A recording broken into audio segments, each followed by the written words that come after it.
Hey everyone, welcome back to the channel. आज की video में हम बात करेंगे BPCE 143 के नेक्स्ट इंपॉर्टेंट टॉपिक्स की। इससे पहले हमने 2 वीडियोस में 6 इंपॉर्टेंट टॉपिक्स डिस्कस किए हैं। अब नेक्स्ट 7 टॉपिक्स हम डिस्कस करेंगे। Right, BPCE 143 that is environmental psychology. Okay, so total हमारे पास 11 इंपॉर्टेंट टॉपिक्स हैं। उसमें से 6 हमने कवर कर दिए, 5 हम आज कवर करेंगे इस वीडियो में। जस्ट एक मिनट।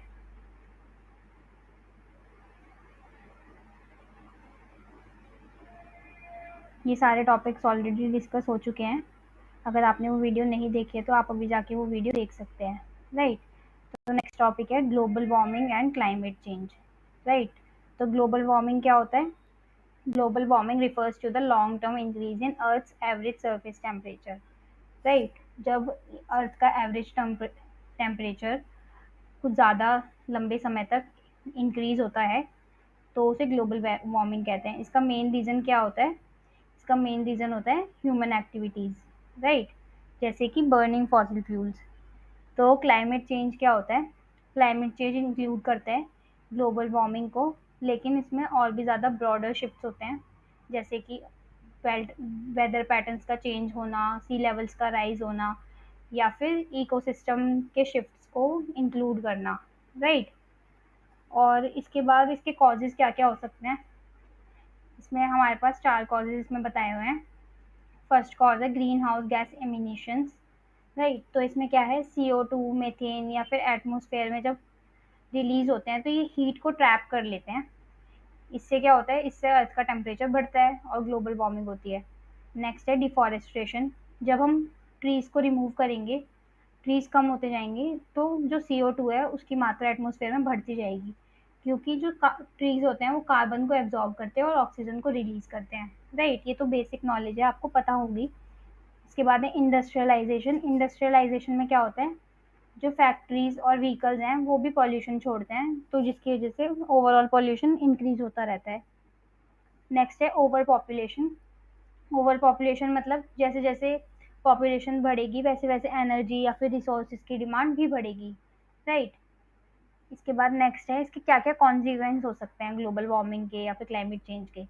तो आइस कैप्स और ग्लेशियर्स का पिघलना, सी लेवल्स का बढ़ना, weather events, extreme weather events का होना, जैसे cyclones, heat wave, droughts, floods. Right, या फिर बायोडाइवर्सिटी का लॉस। नेक्स्ट है एग्रीकल्चरल डिस्रप्शन। राइट, तो उसके बाद है वाटर स्कार्सिटी, मतलब पानी का लॉस।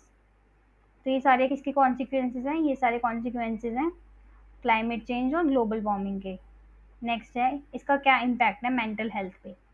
तो जो क्लाइमेट चेंज है उसके साइकोलॉजिकल कॉन्सिक्वेंसेज भी होते हैं, जिसमें सबसे पहला कॉन्सिक्वेंस होता है इको एंग्जाइटी। इको एंग्जाइटी मतलब होता है कि हम कॉन्स्टेंटली वरी करते हैं किसके बारे में? इन्वायरमेंट के बारे में। हमेशा हम इन्वायरमेंट की चिंता में रहते हैं, तो ये इसका एक पहला साइकोलॉजिकल इफेक्ट है। नेक्स्ट है डिजास्टर के बाद trauma, that is post disaster trauma.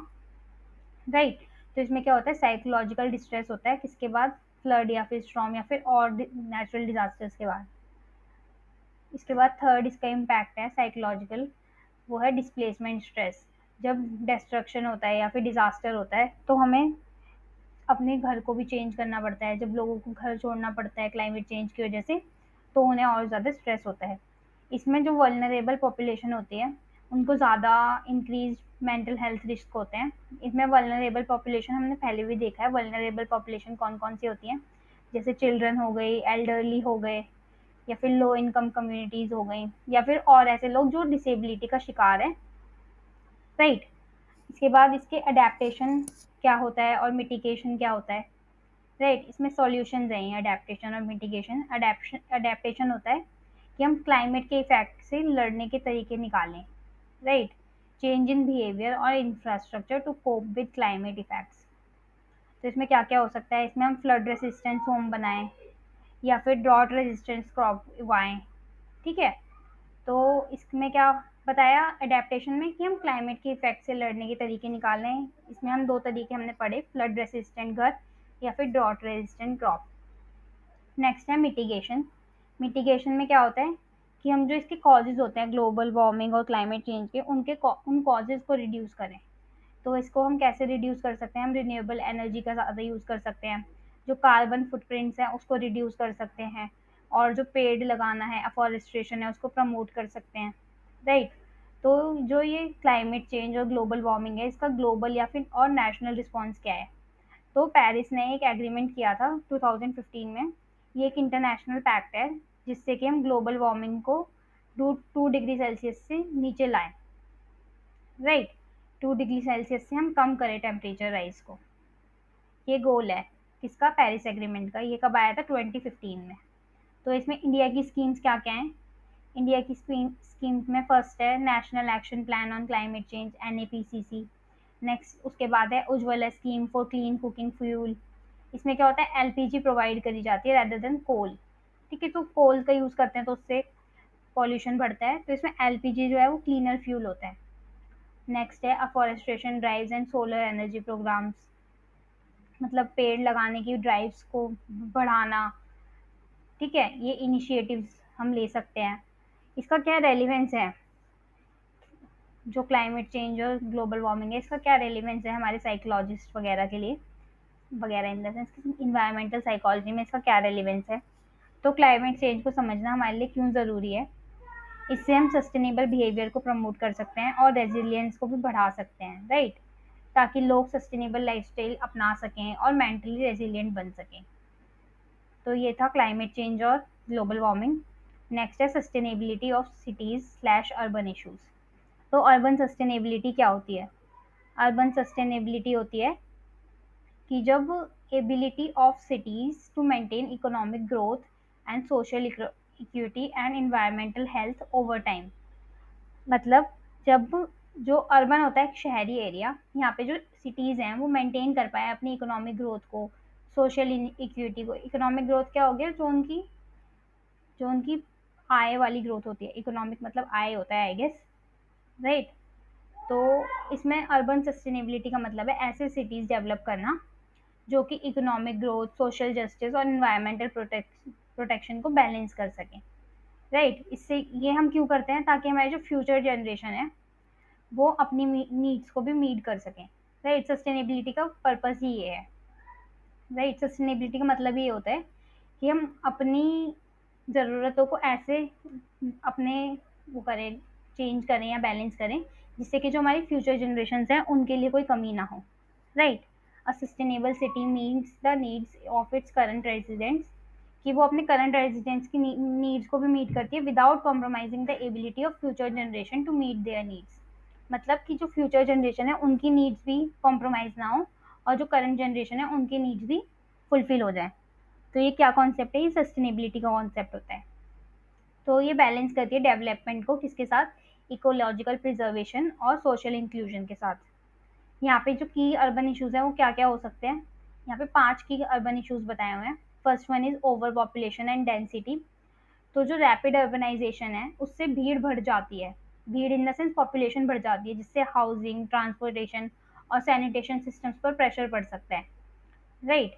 तो इसके बाद है slum forestation, slum formation. Slum formation मतलब होता है कि जो झुग्गी झोपड़ी वाले एरिया होते हैं उनका उनका बढ़ना।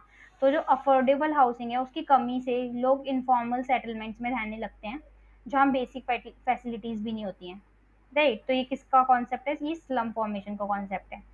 नेक्स्ट है पॉल्यूशन एंड वेस्ट मैनेजमेंट। इसमें जो सिटीज़ हैं वो बहुत ज़्यादा वेस्ट जनरेट करती हैं। अगर कोई दिल्ली के पास रहते हैं तो यहाँ पे कूड़े के पहाड़ भी हैं। अगर आपने कभी नहीं देखे हो तो देखना, नेट पे सर्च करना, राइट? तो ये क्या है? ये जो सिटीज़ हैं वो वेस्ट को कुछ ज़्यादा ही जनरेट करती हैं और उसमें एमिशंस भी ज़्यादा होते हैं। तो इसकी वजह से क्या होता है कि जो एयर और वाटर क्वालिटी है वो बहुत ज़्यादा अफेक्ट होती है और बायोडाइवर्सिटी को भी अफेक्ट करती है। तो इसमें क्या है कि सिटीज़ में एयर और वाटर पॉल्यूशन बढ़ता है और प्रॉपर वेस्ट डिस्पोजल नहीं होता है, राइट? नेक्स्ट है ट्रांसपोर्टेशन, पब्लिक ट्रांसपोर्ट और ट्रैफिक कंजेशन। तो इसमें क्या होता है कि जो इंफ्रास्ट्रक्चर है वो इनएडिक्वेट होता है किसके लिए? To lead long commutes, fuel wastage and increase carbon footprints. तो जो पुअर इंफ्रास्ट्रक्चर है उसकी वजह से ट्रैफिक जैम और फ्यूल वेस्टेज होता है। इसके बाद नेक्स्ट है सोशल इनिक्विटी एंड एक्सक्लूजन। इसमें क्या होता है, जो मार्जिनलाइज्ड ग्रुप्स होते हैं, मतलब जो थोड़े लोअर लेवल के ग्रुप्स होते हैं, वो उनको एजुकेशन, हेल्थ केयर और जॉब्स की एक्सेस नहीं मिल पाती है, तो ये क्या होता है, सोशल इनइक्वालिटी होता है।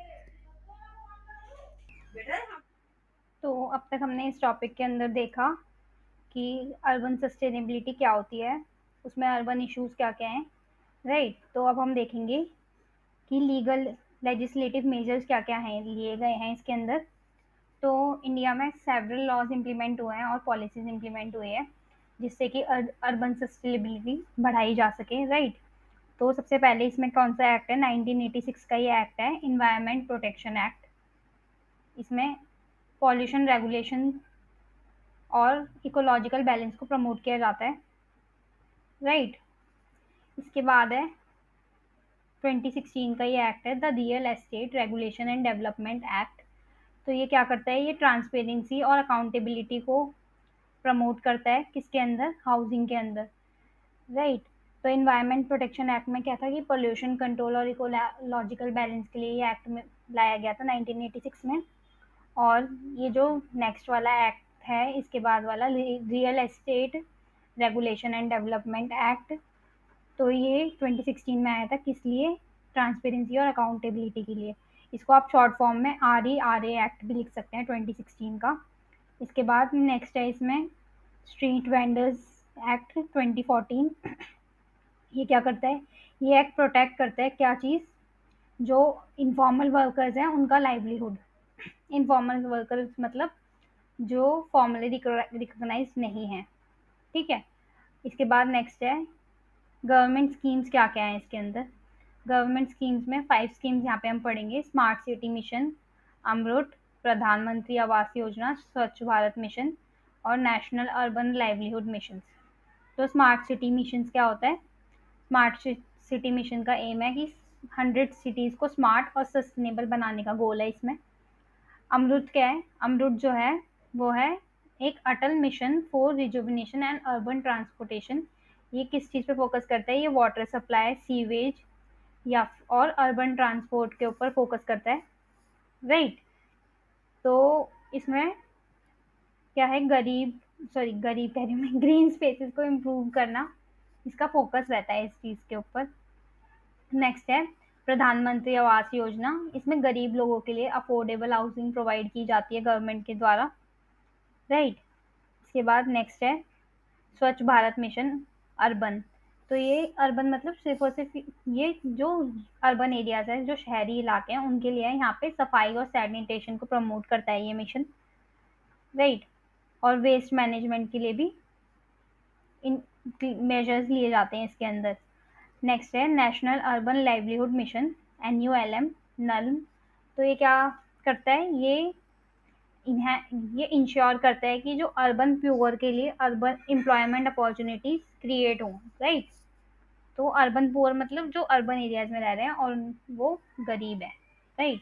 इसके बाद नेक्स्ट है स्लम्स की क्या ग्रोथ कैरेक्टरिस्टिक्स हो सकती हैं।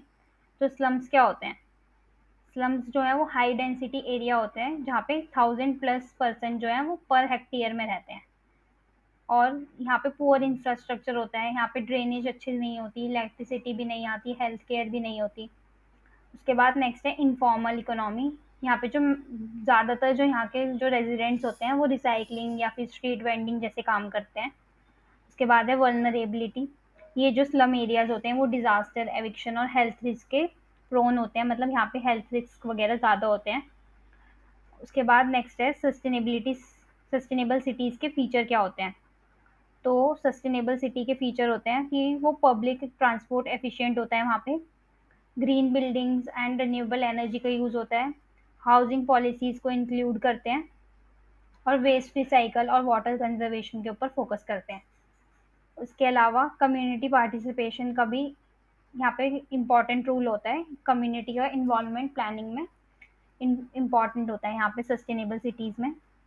तो इसका रेलेवेंस क्या है यहाँ पे, अर्बन सस्टेनेबिलिटी समझना प्लानर्स, साइकोलॉजिस्ट और पॉलिसी मेकर्स की हेल्प करता है, कैसे कि वो ऐसी सिटीज़ को क्रिएट करें जो लिवेबल हो, एक्विटेबल हो और रेजिलिएंट हो, स्पेशली जहाँ पे वल्नरेबल पॉपुलेशन भी आराम से रह सके। ठीक है, तो ये हमने किस टॉपिक के अंदर देखा, ये हमने देखा sustainability of cities slash urban issues के अंदर। इसके बाद नेक्स्ट है environmental stressors and environmental health.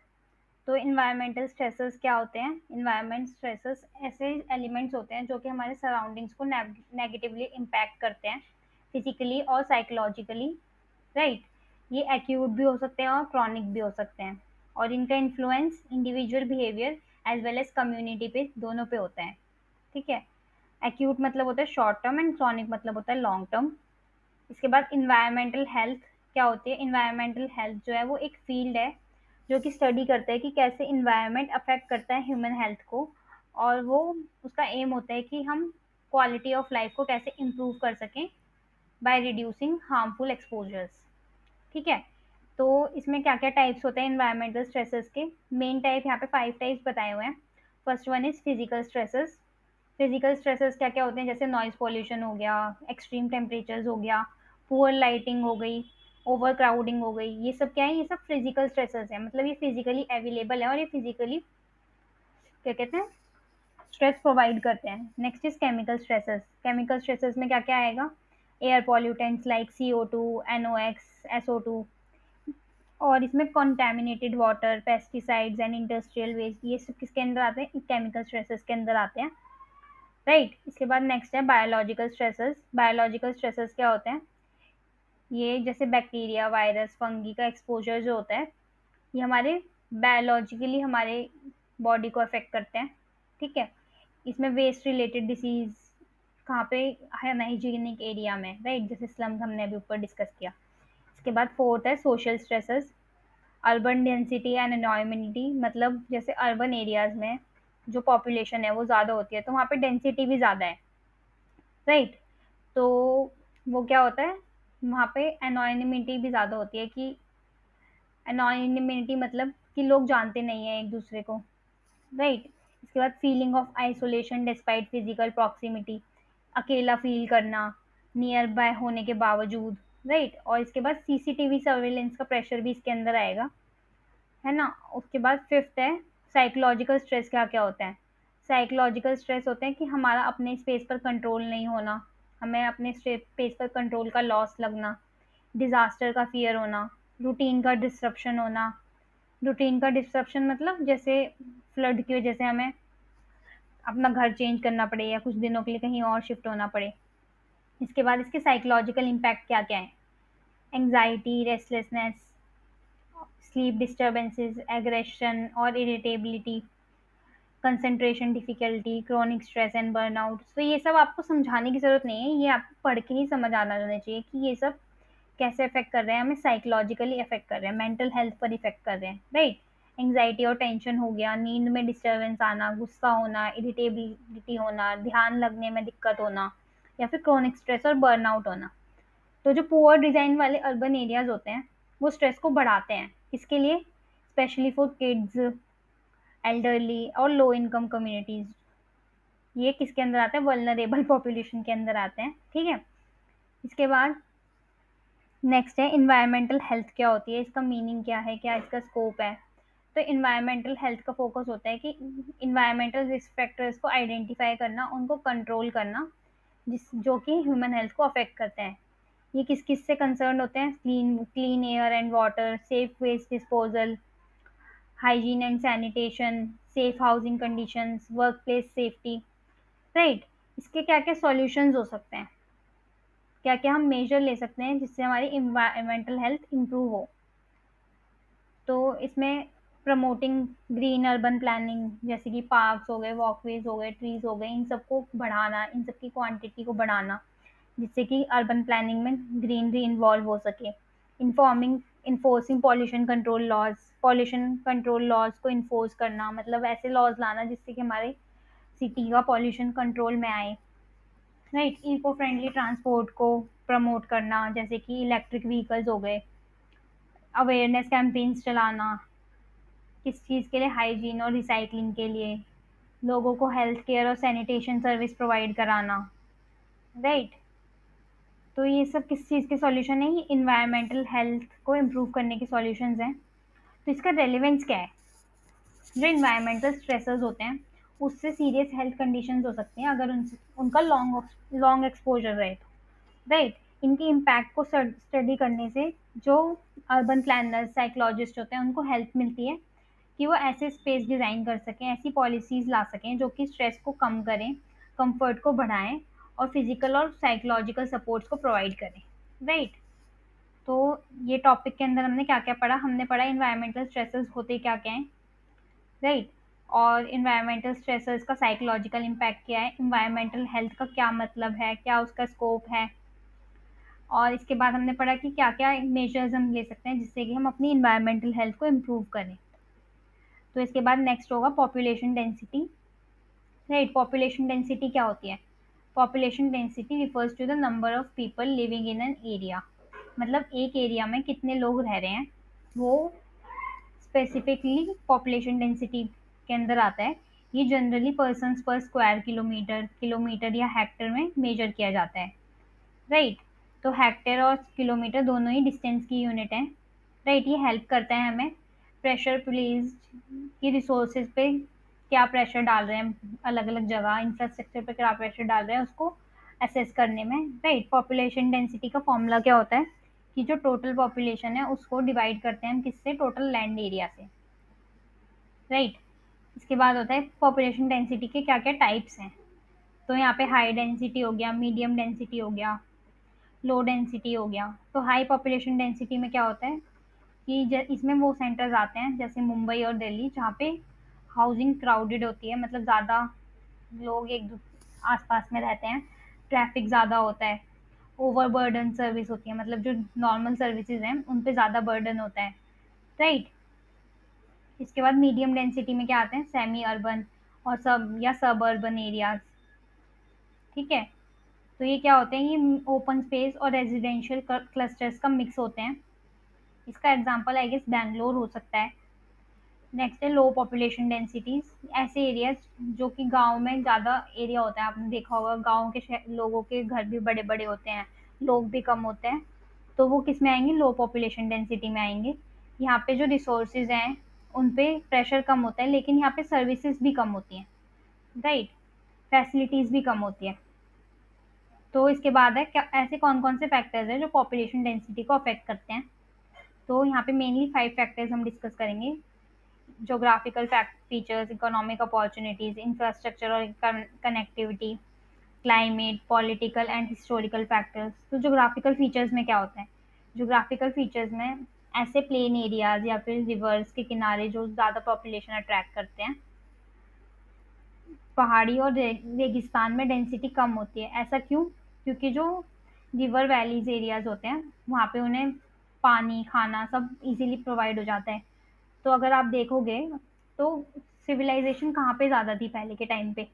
जो रिवर वैली के पास के एरियाज थे, क्योंकि उन्हें वहाँ पे फैसिलिटीज़ उन्हें मिल पा रही थी, उन लोगों को ज़्यादा दूर नहीं जाना पड़ रहा था, राइट। तो जो माउंटेन्स होते हैं वहाँ पे सारी फैसिलिटीज़ नहीं मिल पाती हैं, तो वहाँ पे लेस पॉपुलेशन होती है, ठीक है, वो लो पॉपुलेशन डेंसिटी का एरिया होता है। ऐसे ही इकोनॉमिक अपॉर्चुनिटीज़, जहाँ पे जॉब मिलेगी लोगों को, वो वहीं पे तो जाना पसंद करेंगे ना। तो cities with job prospects in industry tend to be densely populated, right. Next है इंफ्रास्ट्रक्चर, जहाँ पे रेलवेज, रोड्स और एयरपोर्ट कनेक्शन अच्छा होगा, वहीं पे लोग जाना पसंद करेंगे जो वेल कनेक्टेड एरियाज होंगे, राइट। इससे वहाँ की डेंसिटी भी बढ़ेगी और वहाँ पे लोग आना पसंद करेंगे, ठीक है। इसके बाद नेक्स्ट है climate, moderate climate draw more population. जैसे कोई कोई एरिया होता है जहाँ पे ज़्यादा गर्मी होती है, कोई कोई एरिया होता है जहाँ पे एक्सट्रीम क्लाइमेट्स हो जाते हैं, जहाँ पे ज़्यादा सर्दी होती है।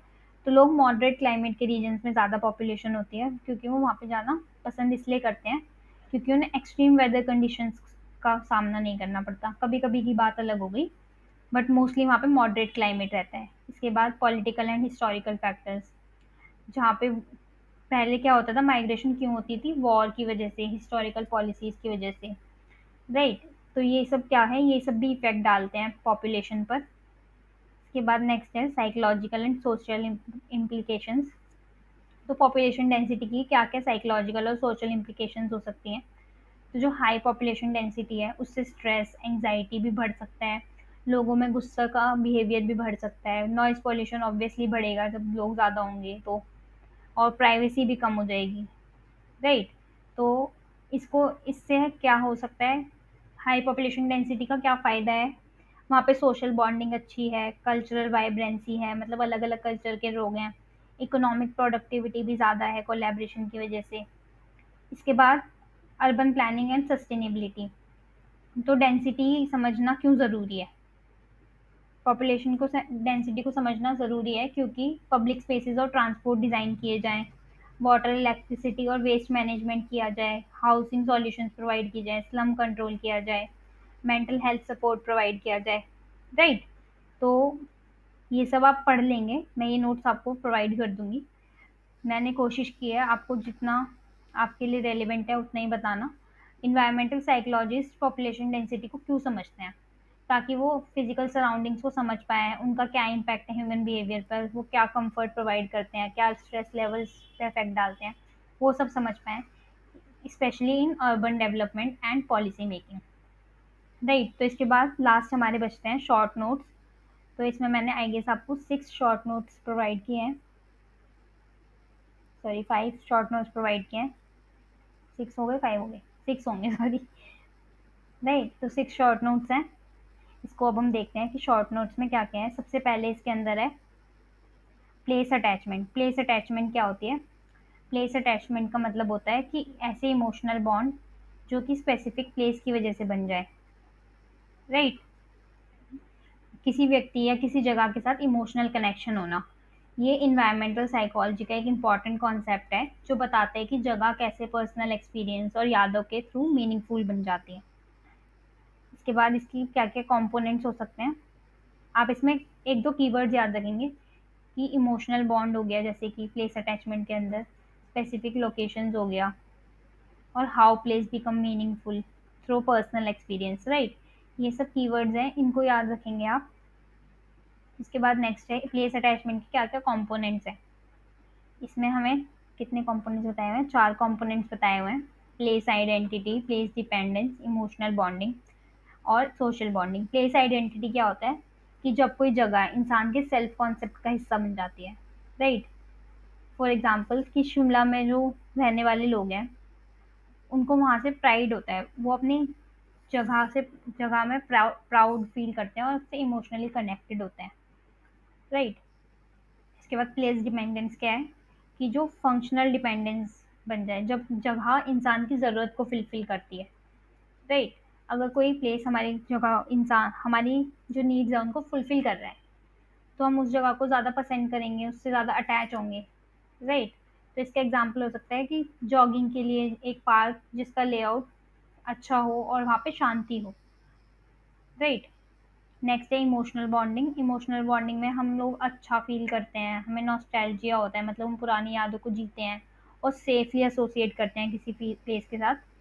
तो ये सब किसके अंदर आता है? इमोशनल बॉन्डिंग के अंदर। इसका एग्जाम्पल हो सकता है कि अगर आपका चाइल्डहुड बेडरूम था तो आप वहाँ पे रिलैक्स फील करते होंगे, या फिर जो आपका जो चाइल्डहुड सेफ प्लेस था वहाँ पे अगर आप बड़े होने के बाद भी जाओगे तो आपको अच्छा लगेगा, राइट? इसके बाद सोशल बॉन्डिंग क्या है कि अटैचमेंट फॉर्म हो जाती है किसकी वजह से?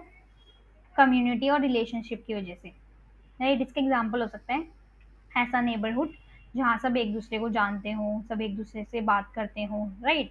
इसका क्या इम्पोर्टेंस या फिर क्या रेलेवेंस है? तो ये बिहेवियर को इन्फ्लुएंस करता है, वेलबींग को इन्फ्लुएंस करता है, इन्वायरमेंटल स्टूवर्डशिप को इन्फ्लुएंस करता है, राइट? स्ट्रॉन्ग अटैचमेंट से लोग जगह को प्रोटेक्ट करते हैं। तो इसका एग्जांपल स्ट्रॉन्ग अटैचमेंट से जो लोग जगह को प्रोटेक्ट करते हैं, इसका एग्जांपल ये भी हो सकता है कि लोग अपनी पुश्तैनी ज़मीन को क्यों तुड़वाना नहीं चाहते। काफ़ी लोग होते हैं कि उनका पुश्तैनी घर होता है तो उसको क्यों नहीं तुड़वाते, उनके पास इमोशनल सेंटिमेंट्स होते हैं क्योंकि उससे जुड़े हुए। इससे इसके अलावा वो डिज़ास्टर रिकवरी में भी हेल्प करते हैं। डिज़ास्टर के बाद लोग वहीं जाना पसंद करते हैं जहाँ उनकी इमोशनल टाइज जुड़ी होती हैं, राइट? तो ये था पर्सनल अटैचमेंट। इसके बाद नेक्स्ट है पर्सनल स्पेस, एक इनविजिबल बाउंड्री जो हर व्यक्ति के आसपास होती है जिससे वो मेंटेन करता है क्या? वो अपनी सेफ्टी, कंफर्टेबिलिटी और कंट्रोल मेंटेन करता है, राइट?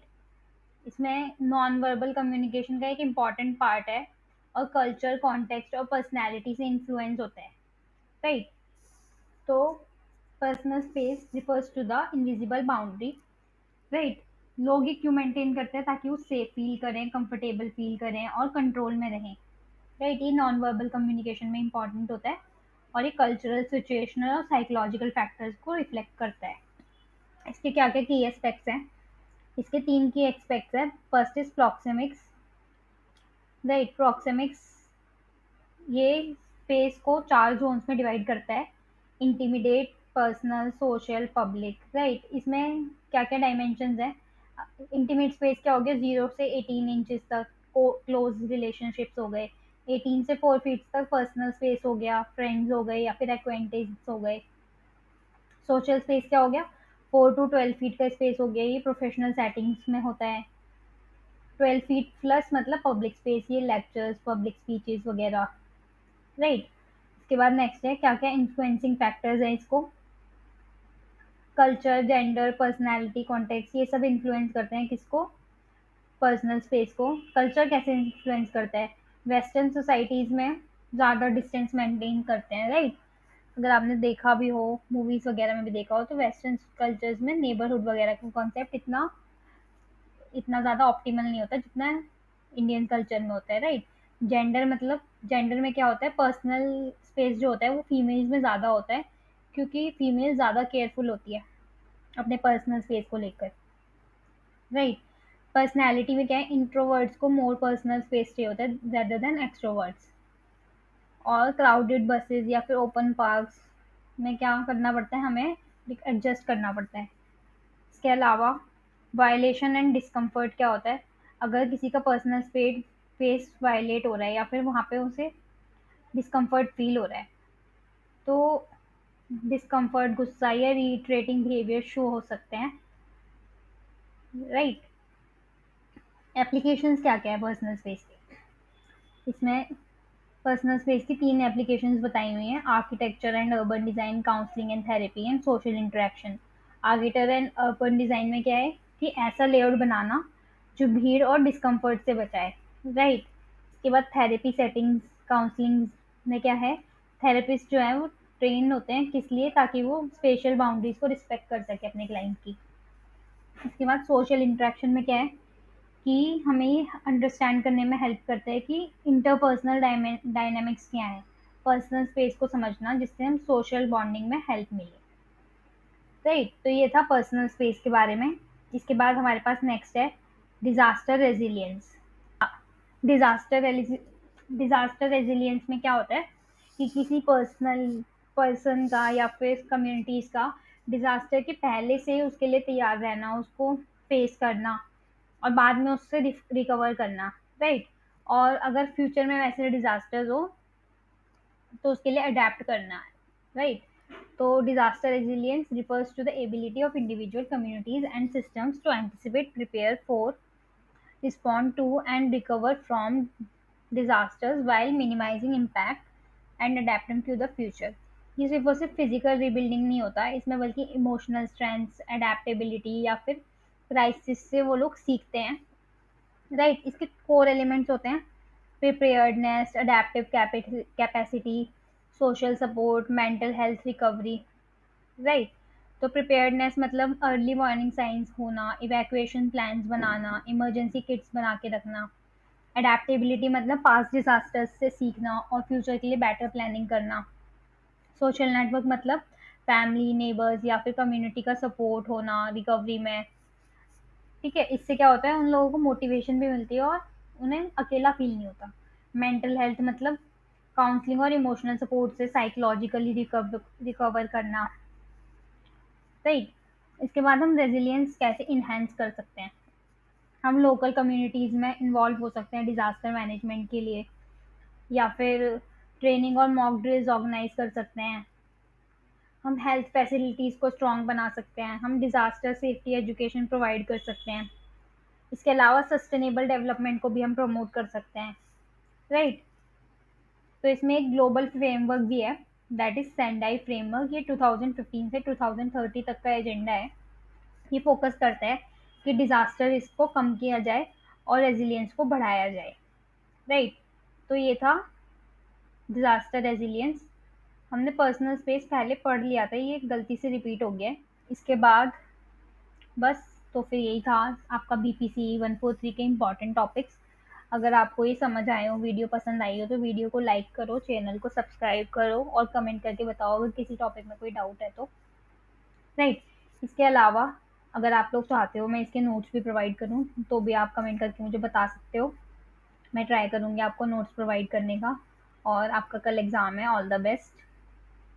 एग्ज़ाम के बाद आप मुझे बता सकते हो, फीडबैक दे सकते हो कि आपका एग्ज़ाम कैसे हुआ और मेरे नोट्स से या फिर मेरी वीडियो से आपकी कुछ हेल्प हुई या नहीं हुई। Thank you for watching, bye. अच्छे से करके आना एग्ज़ाम, ओके। मुझे कमेंट करके बताना कैसा हुआ।